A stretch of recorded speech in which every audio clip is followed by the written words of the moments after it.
So I got up early Sunday morning and took a look at the U.S. against Serbia. I wanted to see how it played out because the exhibition season, a lot of people were up in arms thinking that, United States going to get got. But they turned it up. They showed that there's a levels to these things. And, it started out, Serbia got off to a nice start. And then LeBron James happened. That guy, I think it is time to start reimagining what old is now. I mean, LeBron James has shown Father Time is off on vacation. He's in the Bahamas sipping a pina colada. He's like, this guy he's not going anywhere. So I got time. So I think we may have to start just reimagining what old is, like look at KD, look at Steph, LeBron leading the way. I think these guys can go into their early 40s, if not mid.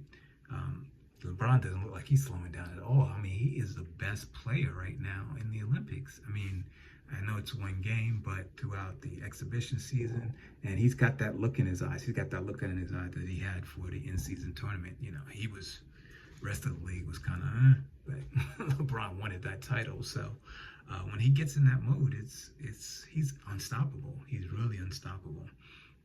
And then when KD came off the bench, that was a wrap. It was a wrap. I mean, he came in. I took notes on it. I think he was 8 for 8, 5 for 5 from 3. It's crazy, in the first half. He basically ended the game. And I was thinking, why did they get rid of Kawhi and keep him on? And he has this calf problem. And how the history of him with the calf, and that's really, really touchy. But he showed you why. He is him. He said years ago, you know who I am. I'm Kevin Durant. And he showed that immediately. So, he is the nuclear weapon that a lot of these other teams don't have. And then with him, and if Steph is rolling like that, and LeBron being that, I mean, that's basically everyone else's gravy.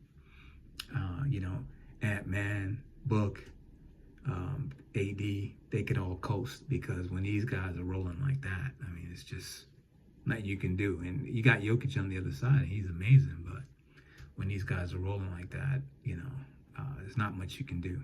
So I watched the game, and as I was looking at the game, I was like, okay, all right, when's JT coming in? I saw Ant-Man come in. I saw AD come in, Bam Adebayo, Derek White. All these guys started coming in, and I was like, okay, it's not coming in toward this. First half is almost over. What's going on? Then I was like, okay, so they got a 9-point lead at first half, and then they kind of pretty much put the game away in the third. And I definitely thought he was coming in maybe mid-third or so.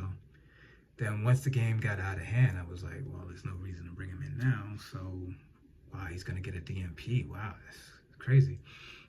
And then all the punditry class blew up on Monday, going off on Steve Kerr. And, my thought is that this is a major sacrifice, and these are tough decisions that have to be made. If the team loses, it's going to be on his head, and everybody's going to want answers, and everybody's going to say, this is not the same team, and we have to really send our best, and there's going to be all the pressure on him. So he's feeling it, and he has to make sure his rotations are in place. So is JT this game? It might be Derek White another game. It might be Drew Holiday another game. It depends on the matchups, and these guys have to sacrifice. They want gold. You got about 64, 65 players who play in the NBA who are on international teams. We just saw South Sudan take the United States to a 1-point game. I know it was the exhibition, but these teams are a lot better, and guys are gonna have to sacrifice to get this goal. So, I'm not gonna kill Steve Kerr on this. He says JT's playing the next game. Maybe the matchup favors a little better. I know he could have been put in that game. I didn't want to see him in garbage time because I think that would have been more of an insult. And everybody's going to have to take notice that there's some of the ancillary players, LeBron, KD, Steph, they're going to play, but some of the other players, like I said, Drew Holiday and Derek White and stuff like that, you might get a DNP, and everybody's got to pull in the same direction. and be on the same page. So I'm interested to see this game tomorrow with South Sudan. It was basically a house money game for Sudan. They had nothing to lose, and I think the United States is going to want to regulate and show that there's levels. It's going to be a different game. So I'll be checking that out. Interested to see how the second game is. I knew they came out with fire in the belly for the first game, so see if they come out with the same requisite energy in the second game. And there's going to be some interesting matchups down the line. I think France is going to present a challenge.